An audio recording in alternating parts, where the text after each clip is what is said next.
Only true demigods can see these spoilers, so if you're watching, have I got news for you. Hi there! Welcome to Doctor Who is on hiatus and I need something to fill the space. Also 2024. I was looking around for new media to catch my interest, and originally I was gonna make fun of the new Marvels movie, but it's not on Disney+. Embarrassed, are we, Mr. Iger? So instead, I decided I'm gonna poorly review the new Percy Jackson series. I read some of the books a long-ass time ago, and I rather enjoyed them. I even took one of those quirky quizzes to find out who my godly parent would be. I'm in cabin 13 in case anyone wants to know. But I won't be spending the entire video making comparisons to the books, otherwise the video and my research time will take way too long, because my shrimp memory doesn't remember much about the series except the fact that I liked it. I'm just here to judge it on face value, pretty much with everything else. With all that out of the way, let's get into it. The story opens up with Percy narrating his past and ability to see stranger things. Not the show, I mean. I'm talking about fantastic creatures from books his mom used to tell him about, and how he met his best friend Grover. Dump truck. What? It really is a dump truck. Now we're at the museum learning about Greek philosophy. They try to get a shot of the worksheet, but someone dropped the camera in LSD. They cast Megan Mullally in here, so she's either going to be a bitch or try to convince this generation to buy I Can't Believe It's Not Butter. Do you understand me? Bitch it is then. Percy had finally had enough of Nancy's bullshit, so he gets up to shove her to the ground, but the fountain pulls her in with water tentacles. Let's not make a hentai joke this time, Kay. Megan, or I mean Mrs. Dodds, very slowly turns into some harpy, like she wasn't one already, and attacks Percy, but he uses the pen to stab her and she dissolves away like the creatures in The Legend of Zelda Twilight Princess. They always say the pen is mightier than the sword, but what if the pen is a sword? After some snitch testimony from Grover, Percy is kicked out of school and sent home, where his father is playing online poker, acting like it's an actual job. But we find his mom sitting outside in the rain. Is she gonna turn around and tell us how the water will rise and drown everyone in the city? Oh, nah, we're just going out to a secluded cabin in the rain. Percy's mom tries to tell him about his dad. His real dad, not the sorry sack of crap back at the apartment. She tries to tell him that the Greek myths she told him about as a kid were real, and that, oh, the snitch is here. And he's got goat legs. What a relief no one asked him to the prom. They're all running away because something is after Percy. A Minotaur. After attacking the car, it swerves out of control and crashes into a ditch not too far from Camp Half-Blood boundaries. After a really emotional goodbye, the Minotaur emerges again after Percy, but Percy's mom takes his jacket to throw it off the scent. After being suffocated in its grasp, she gets snapped by the Infinity Gauntlet. Enraged, Percy pulls out the pen sword and takes on the creature, before almost immediately losing it.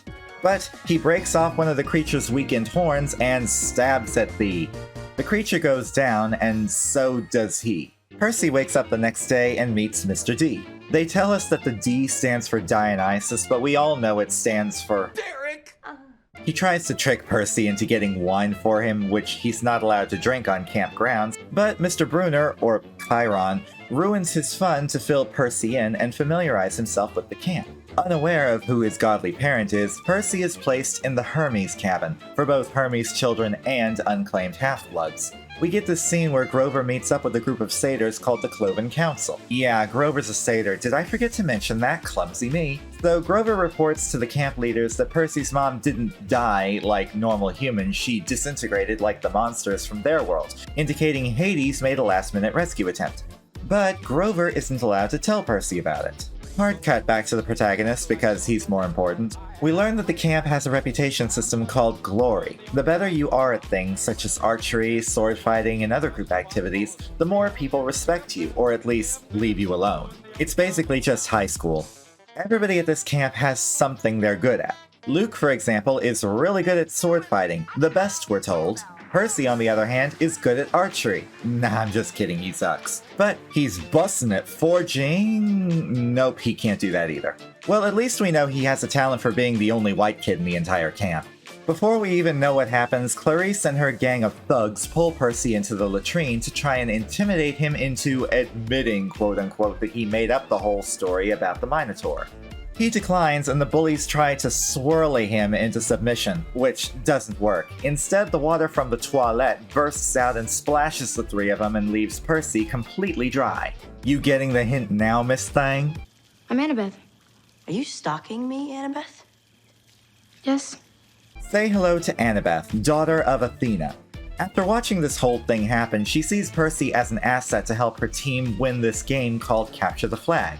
But this ain't no ordinary game of CTF. You get to wear armor and use weapons. Annabeth takes Percy to the top of a hill, vaguely tells him he'll do fine with no context, and just fucks right off after putting on this fancy invisibility baseball cap her mom left her. How the fuck did she get a hold of SCP-268? In comes Clarice, who has no interest in the flag. All she cares about is torturing Percy until she gets her false confession, which she doesn't, so now it's a 3-on-1 battle.